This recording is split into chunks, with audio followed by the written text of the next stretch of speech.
good.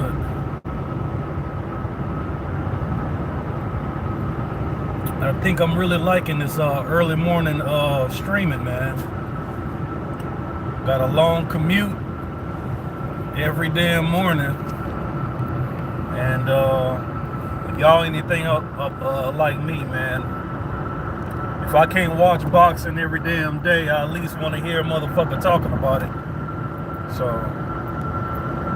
lying about it, something, you know. I want to hear about some damn fisticuffs. So, anybody that join in, the video is about Anthony Dirrell versus David Benavidez. You ain't able to catch it live. Catch your boy in the archives. For anybody watching for the first time, feel free to hit that subscribe button, bell icon, and I will continue to provide more content regarding the sport of boxing. But anyway, you got a big fight coming up in September, which is next month, the end of September, and it is the major unification in the welterweight division between Errol Spence and Sean Porter. That has pretty much been the subject of discussion for the last few weeks, as it is a very highly anticipated fight coming up. Like I said in the previous video, the champions are actually fighting each other. That's something that we always ask for out of the boxing world. What's up, Joseph Brown?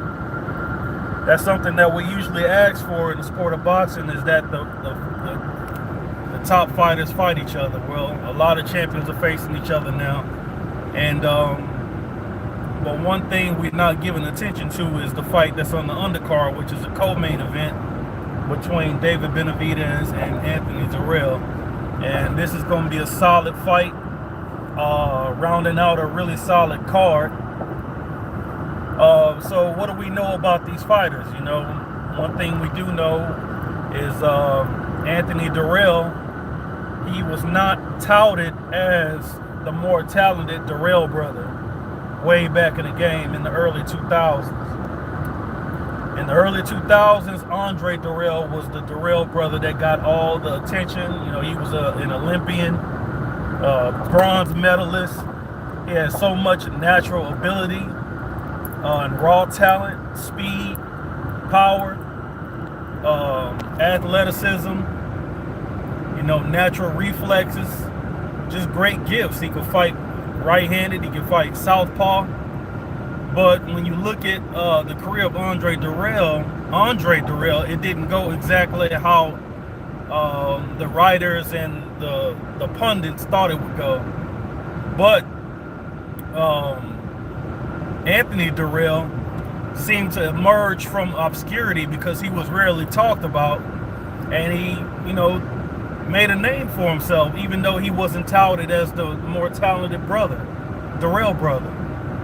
And I like Anthony Dirrell, man. I think he got a whole lot of, I think his nickname, his alias suits him, because he is a dog.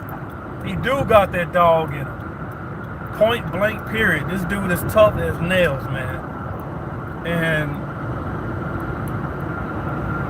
make sure I ain't being trailed. And he doesn't have the natural abilities that his brother has. You know, he's not as fluid on his feet like Andre Dirrell. He's not as fast as far as hand speed as Andre Dirrell. He don't have the natural reflexes like his brother. But he got a fighter's temperament, man. When he gets in that ring, man, he comes to do it, and there's no quit in this guy. You know, this dude has faced adversity that 90% of us in this lifetime will never know how to prepare for. You know? First and foremost, the dude had, you know, Andre Dirrell wasn't the only Dirrell brother that had a big amateur career. Anthony Dirrell he had over 190 amateur fights. I forget how many losses he had. but it pales in comparison to the amateur career that his brother had. But the bottom line is, you don't have to teach the guy how to fight. He know how to fight. And the dude has, like I said, he's battle tested. He's been in the ring with huge punchers. He's been in the ring with guys who are relentless, who will take the fight to him. He fought Sakio Bika twice. Sakio Bika is one of the toughest super middleweights in the last 15, 20 years. Tough as rocks, man. You know what I'm saying? He had a big punch. He was strong. He could take a good punch. And every time Sakio Bika showed up, he was coming to fight. And in those fights with Anthony Dirrell showed that he's supposed to be in there. He's supposed to be in the division, at the top of the division with the rest of the top guys. You know? And he got hit with big punches from Sakio, and he took them. He endured them. You know? So he ain't no damn chump, man. And on top of all of that, Anthony Dirrell got a really big punch. He got a real solid punch, you know? I think both of the brothers have decent power, but Andre Dirrell, his brother, always moved so much that he rarely sat down on his punches. But when he did, he could punch. But Anthony Dirrell ain't looking to move. He looking to mix it up because he a dog, you know? And, you know, he's fought in the ring with, like I said, he's faced adversity. He's fought with cuts. You know, a lot of guys, when they get cut, they looking for a way out. You know, he's been the distance before. He's won the world title. And he's faced, you know, some of the top guys in the division. He fought Badu Jack, and that's pretty much the only fight that he lost. And I believe that was a majority decision. But he was, most people thought he would win that fight. You know, he just happened to come up short against a guy who's just as tough as he is. You know, Badu Jack also faced adversity in the ring. He's faced big cuts, you know, this, that, and the third. But he got an uphill battle coming up because, you know, Dirrell, he's in his 30s. I believe he's like 35, 33, 34, something like that. He's around that age. And boxing is not a sport where the age man dominates. You know, this is a young man's game. And he's facing a guy who's about 10 to 11 years his junior. And you would think that a guy 22 years old, in most cases, wouldn't be ready for this step up. But David Benavidez has been champion before, you know? But he didn't have the discipline that it took to remain champion. It's the same situation that Gervonta Tank Davis was in early in his career when he won his first world title. But this is a second chance for David Benavidez, man. And these are some big guys, you know? These are some big guys. And they're going to come to do it. And David Benavidez is another guy who also has a really decent punch. And, you know, he got really good hand speed. Probably the best hand speed in the division between him and Sweet Hands, Caleb Plant. David Benavidez is not a guy looking to move around the ring and utilize the ring. He's coming right to you too. He's looking for an explosion, you know? And the best part about it is he's not a defensive master, but the best defense in the sport of boxing is a good offense. You know, this is not like football where defense wins championships and stuff like that. No. The best defense in boxing is a good offense, and that's exactly what he got. And it's, you know, it's very rare that you see a guy with this type of talent not having no big amateur career. You know, David Benavidez wasn't a big amateur from what I read, you know. And what he's been able to accomplish thus far is pretty damn remarkable, you know what I'm saying? But the fight against Dirrell represents the biggest step up in class in his career. Even though he's no slouch in the ring. He's never faced nobody who's going to be bringing it to him like this. You know? Dirrell is a genuine tough guy in that ring. And I think this is not just going to tell us a lot about Dirrell. It's going to tell us a lot about David Benavidez, because so far he's just been going through the competition, and the biggest name that he has on his resume is Jalen Love. I mean, he has proven he has no problem going through the money team fighters. But, you know, I've never been high on the money team fighters. The only good fighter that was on the money team was Floyd Mayweather. You know, even though he vouched for these guys, you know, they only got signed to TMT based on the work that they gave him. But he's a welterweight. I mean, I guess he was basically overrating the work that they gave him in the ring to mean that they actually are about something. You know what I'm saying? But a good big fighter is supposed to do good work to a good little fighter. You know what I'm saying? But that don't mean they can compete against the guys that are their own size. You know, Floyd always sparred with bigger guys. So, I mean, there was a time where Kasim Uma gave him a whole lot of trouble in camp. I forget which fight it was leading up to, but at that time, Kasim Uma was on the way out. He was on the downside of his career. You know what I'm saying? I think that was like just before he ended up fighting with G. And I was a big Kasim Uma fan too. You know, there was a time where Kasim he was on his way to stardom, you know? Especially when he got that HBO fight against Kofi Jantua, who was a huge puncher at that weight. But anyway, David Benavidez, the biggest claim to fame that he's had thus far in his career is going through money team fighters. Jalen Love and I believe Ron the Thrill Gavril, or what, I don't know his last name. It's supposed to be supposed to rhyme with his first name. But he's 22-0 with 18 knockouts. He has not been taught how to lose, whether in his brief amateur career or in his professional career. And the task is at hand for Dirrell to see if he can be that one guy to show this guy what it is to take defeat. And that just remains to be seen, man. But it's an uphill battle, man, because for a big guy, Benavidez got some fast hands, and he got something on it, too. I mean, he punches in combination. He's not a one-punch wonder.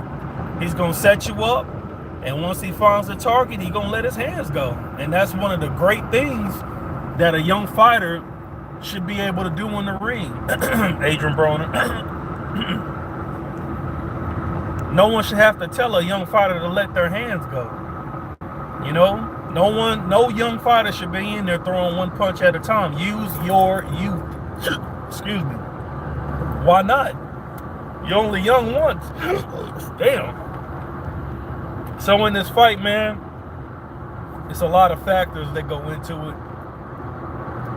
Dirrell, even though he has pretty good reach, he has a pretty good jab, throws solid punches. He's actually a guy that really looks to mix it up and have a really good fight. I think that's a dangerous recipe when he's getting in the ring with a guy like David Benavidez, because he's pretty much the same way. Solid punches, good jab, but he's looking to mix it up too, because in the exchanges, he's fast enough, and he usually wins in the exchanges. So I think Dirrell's going to face adversity early in this fight, and we're going to see how much dog he got in him, because I do see him getting hit with big shots and possibly even getting hurt, and we're going to see if he has what it takes to dig deep and battle back against this young lion that he's facing. I mean, Dirrell is coming to the ring as champion, and this is a huge fight. The lights are brighter. It's an event, you know what I'm saying?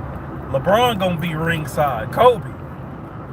You know, all the stars are gonna come out. It's gonna be at the Staples Center. This is LA, movie stars, Hollywood, Beverly Hills, Jack Nicholson, or whatever the fuck his name is. You know, they gonna be showing up. So I think both guys have an opportunity to really showcase what they're about. But in the end, I'm gonna have to roll with the young guy, man. I think the time is now if you're going to turn David Benavidez into a star. And, you know, due to the fact that there are other solid guys in the division, it will make for very entertaining fights and possibly high-class fights. I mean, I think they can build David Benavidez into a star. I think they can build Caleb Plant into a star. You know, and then you got good fighters that are in the UK. So this could be a money division in the future, especially if Canelo decides to campaign there. You know, everybody could be looking at 68. Then Maul can go up in weight. Then Andre can go up in weight. And Triple G can go up in weight. Then all of a sudden, 168, the 168-pound division, for the first time, could be so loaded with talent that they can start to really develop that big history that a lot of the other divisions have, that 168 pounds just does not have. You know, it just doesn't. You know, of course, we heard about Andre Ward's era and Roy Jones's era and stuff like that, but 168 pounds has not been a historic division, or hasn't been a division with history through the various eras of boxing. It just hasn't. But I'm gonna have to roll with the youth on this fight, man. I think David Benavidez is gonna be able to find the target, because I think the dog is gonna give him the target. I think Andre Dirrell is gonna look to mix it up and possibly land some of those big shots he has. And I know he's gonna be looking for a knockout. But you gotta bring ass to get ass. You know, and the more you throw your hands, the more you present yourself as a target for big counter punches. And David Benavidez is not just a guy who can dictate. He's a guy who can also counter very well. And opportunities will be there. And I think a good, solid combination may even put Dirrell out for the count. He has a solid chin, but you know, the human body is not designed to endure sustained damage. And as of yet, it's not been too many people that can go the distance with David Benavidez, as only 4 of his fights have seen the final bell. So I'm going to go with Benavidez by stoppage. Even though, you know, Dirrell has the toughness and the chin to go the distance, I think it's going to be a tough task, man. He's going to have to put something on Benavidez's ass. All right, bro. What's going on? Mark Blake in this thing. He's going to have to put something on David Benavidez's ass that's going to keep his ass off of him. And I just don't think he has enough in his repertoire, especially at the age of 34.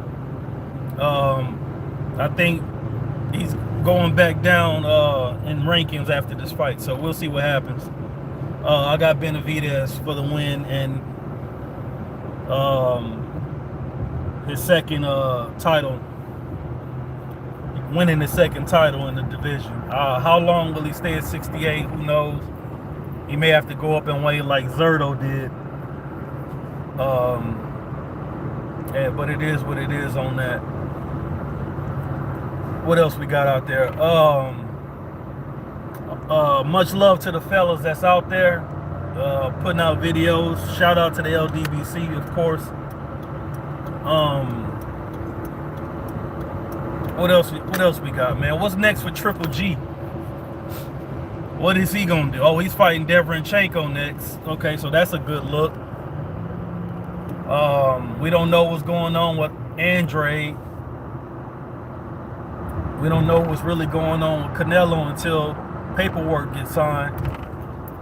But it's a lot of possible matchups out there, man. I don't know what's going on with Jermell Charlo and the Tony Harrison situation, but there's always that fight coming up. You know, we should have had the rematch by now, but an unfortunate injury took place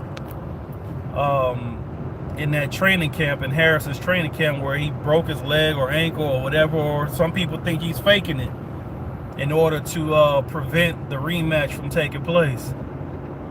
I don't know what to think about all that. I think he fought a perfect fight in his first fight with Jermell. And I think Jermell can fight a better fight against Tony Harrison. I've seen Tony Harrison fight plenty of times, and that was the best fight he ever fought. He fought a fundamental fight. but he also fought going backwards. He was never really dictating. He was always throwing punches in reaction to what Dirrell was doing, because Dirrell was pressing. You know what I'm saying? Trying to get the guy out of there, and maybe that was a detriment. You know, maybe Team Harrison did their homework really well on Dirrell and just came up with a great game plan, not to necessarily to beat him, but definitely to withstand the onslaught. Because one thing you ain't got to ask Mel to do is let them shots go. But Mel throw too many kill shots. I think Mel need to go back to boxing. He's a classy boxer, on his toes, moving around, using the ring. You know, great reflexes. You see the jab more than anything, but he punches in twos. He still punches in twos, though. You know, he really does. But Mel be trying to knock motherfuckers' head off. As you can see in his return fight against Kota, you know, it was a little difficult at first because Kota is awkward. He's an awkward fighter.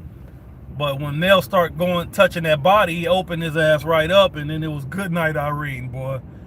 Got him a goddamn potential KO of the year type victory. Because when he hit him with that straight right, it was over. You know?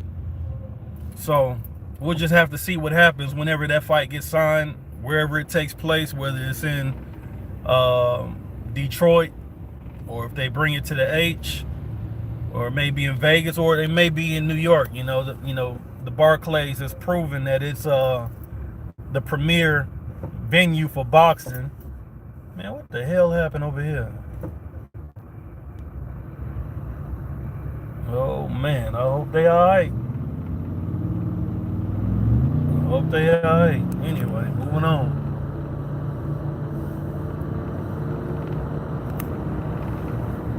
Alright. What else we got out there? As far as fights. What big fights we got coming? Oh, Kovalev and Yarde.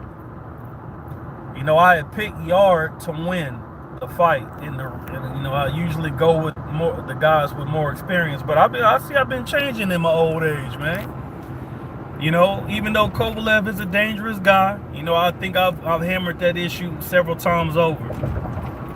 But he is 36 years old, man. He's 36 years old. And like I said previously, boxing is a young man's game. We know this. We know this. Right? And at some point, the old heads got to give the young guys their shot, man. It's just the way it goes. You got to put out the opportunity to pass the torch to the next generation of young fighters.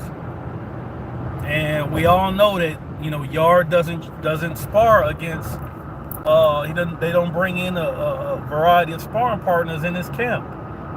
You know, I think it's just they do things a little bit differently in the UK, man. It's not like they do it in the States, man, and bring in all these sparring partners and stuff like that. That's not the first time I heard about that, about them training like that, you know? I've also heard about them UK fighters, when they're in camp, they'll spar and not hit each other in the head. It just be all body shots. So they do things a little different out there, you know what I'm saying? But when you see them fight, it ain't like they're refraining from throwing headshots, you know? So you got to shit to get off the pot, man. There's nobody on this resume. If y'all listen to Junior the Truth video when he broke this fight down, I don't think there's one thing he said that was wrong in his breakdown. Everything he said was straight facts, which makes me wonder why the hell am I even picking Anthony Yarde, man? Because everything he said was true.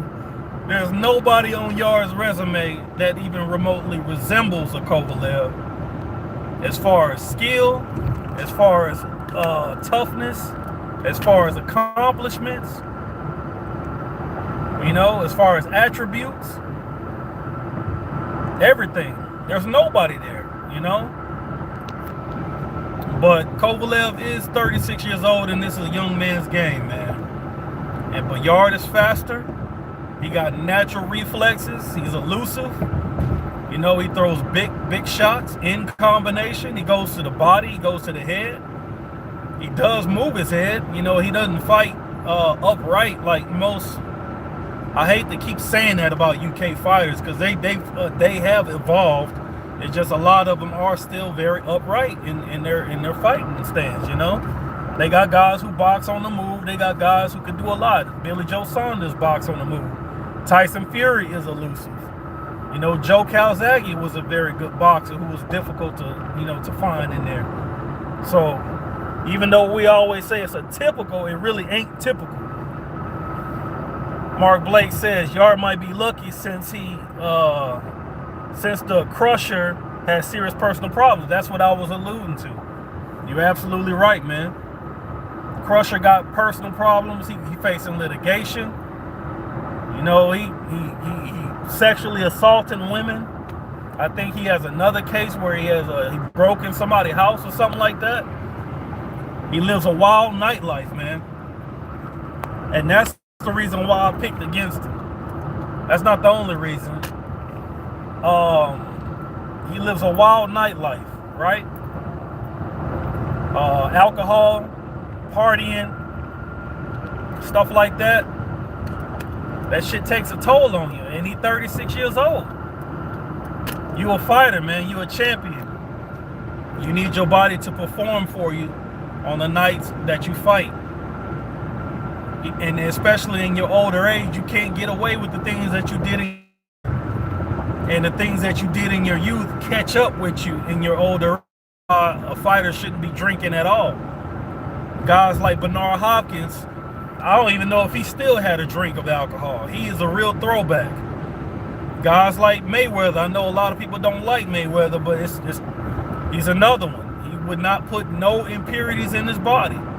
He wasn't drinking, even though he had people around him who would drink, even though he had people around him who would smoke weed. He wasn't doing it. Throwback fighters, man. Throwback type of fighters. Now, he wasn't throwback in the way that he behaved as a fighter. He wasn't trying to fight as often as possible. And he did pick and choose a lot of his opponents.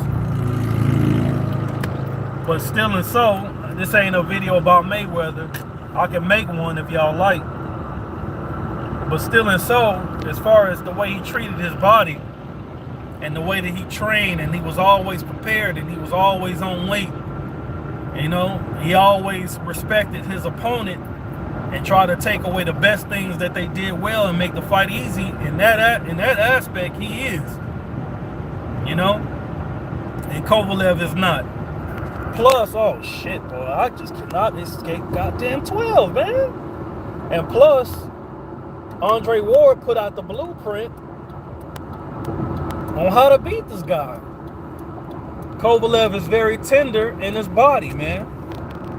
He does not take very big power shots, you know, to the body. You can beat the fight out of him. So in this fight with this youngster, man, if the youngster can prove that he can at least take a big shot or avoid the big shot and touch Kovalev's body, which I'm sure they're going to do, because whatever you leave on tape, as far as your previous fights, I don't give a damn what you say you can do and what you think you can do. Whatever you leave on tape, that's you. That is you. That is who you are in the ring until you show differently. So that's why I'm picking Yarde in this fight, man. That's why I'm picking Yarde in this fight. I'm rolling with youth, man. I think the best of Kovalev we've seen. You know? I think it's a reason why Canelo Alvarez, not saying he cherry picking, but I think it's a reason why he think now is a good opportunity to issue a challenge to a guy at 175 pounds. You know? It's a lot of timing that goes into place when fighters trying to make a big fight. You know? The opportunity is now. Canelo throws great body shots. He'll bend guys over from them body shots. He'll stop guys from in the body. He's proven he can do it. And the blueprint is out there. That's all you need. That's all you need is just a little recipe. So it remains to be seen if Yarde is going to be the one put the spices and all the rest of the stuff in the stew, and be the one to unseat the champion and have his name in the mix at light heavyweight with the other Russian. It's killing it at 175. So will the lights be too bright for him? You know, will the magnitude of the event be too much for him? Will the Russians in the crowd cheering Kovalev's name, will that make him timid in there and reluctant to throw punches? Will he freeze up?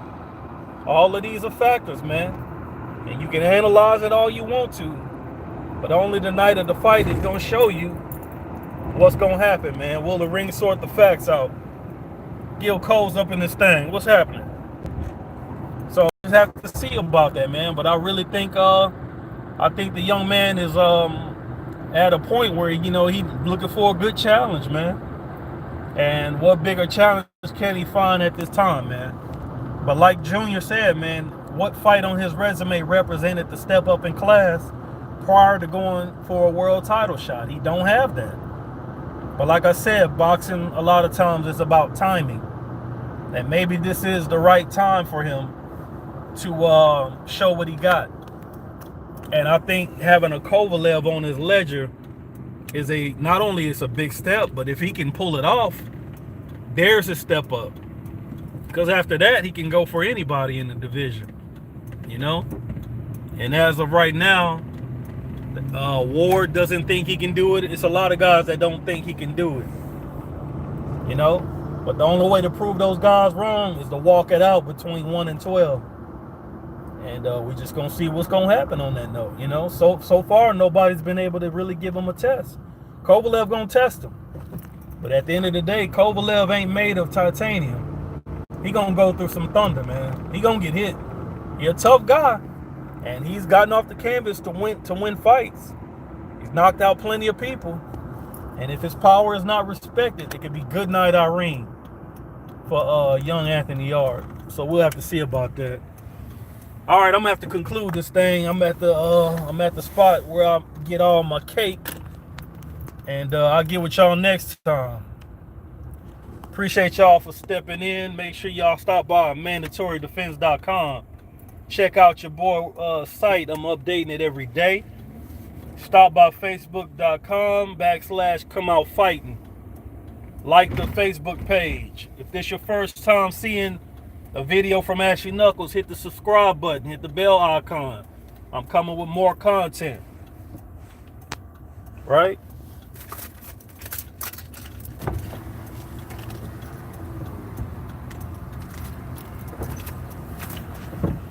Also, this weekend there will be a fight going down in the city. I'm gonna cover it. Plug in with me about that. You know what I'm saying? It's a super bantamweight. There's some super bantamweight in the main event named Reese the Beast. You know, throwing like Navarrete and Guillermo Rigondeaux and Daniel Roman and Ray Vargas. You know, maybe Reese want to step up to the plate and face one of them if he knocks off this undefeated guy he's facing this weekend. So we'll just have to see. But anyway, man, until the next time, it's your boy, Ashy Knuckles. Appreciate y'all plugging in with me, man. Shout out to the LDBC and everybody that fucks with Ashy Knuckles, you know? Point blank, period. I'll holler at y'all, man.